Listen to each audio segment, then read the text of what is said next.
Ram Charan Shankar combination లో వస్తున్న pan India cinema Game Changer విడుదలకి కౌంట్ డౌన్ స్టార్ట్ అయిపోయింది. కేవలం వారం రోజుల్లో థియేటర్స్ లో సందడి చేయనుంది. జనవరి 10న విడుదల కానున్న ఈ మూవీ కోసం ఫ్యాన్స్ ఆసక్తిగా ఎదురుచూస్తున్నారు. తాజాగా సినిమా పూర్తి రన్ టైం ఎంతో సెన్సార్ ప్రకటించింది. గేమ్ చేంజర్ పూర్తి రన్ టైం 2 గంటల 45 నిమిషాలుంటుందని సెన్సార్ బోర్డు తెలిపింది. ఈ సినిమాకు యుఏ సర్టిఫికేట్ జారీ చేసింది.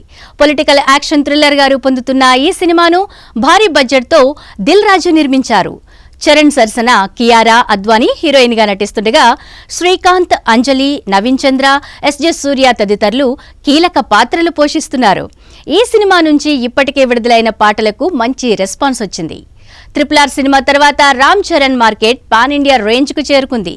సుమారు 3 ఏళ్ల తర్వాత ఆయన నుంచి సినిమా విడుదల కానుంది. దీంతో గేమ్ చేంజర్ పై ఇప్పటికే భారీగా అంచనాలు పెరిగిపోయాయనే చెప్పాలి.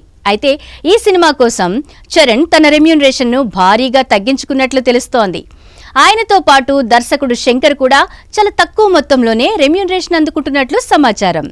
చరణ్ 60 కోట్లు, శంకర్ 30 కోట్లు మాత్రమే తీసుకున్నారనే టాక్ ఇండస్ట్రీలో వినిపిస్తోంది. ఇందులో ఎంత మాత్రం నిజముందో తెలియాల్సి ఉంది. రామ్ చరణ్ ఏ సినిమాకైనా ఓకే చెబితే ప్రాజెక్టు పూర్తయిన తర్వాతే రెమ్యూనరేషన్ తీసుకుంటారని టాక్ ఉంది. అడ్వాన్సులు వంటివి తీసుకోరట.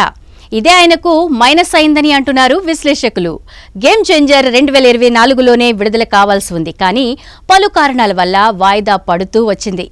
దీంతో నిర్మాణ వ్యయం భారీగా పెరిగిపోయింది. ఈ కారణం వల్లే ముందుగా అనుకున్న తన రెమ్యూనరేషన్ ను చరణ్ తగ్గించుకున్నారని ఇండస్ట్రీలో టాక్ నడుస్తోంది.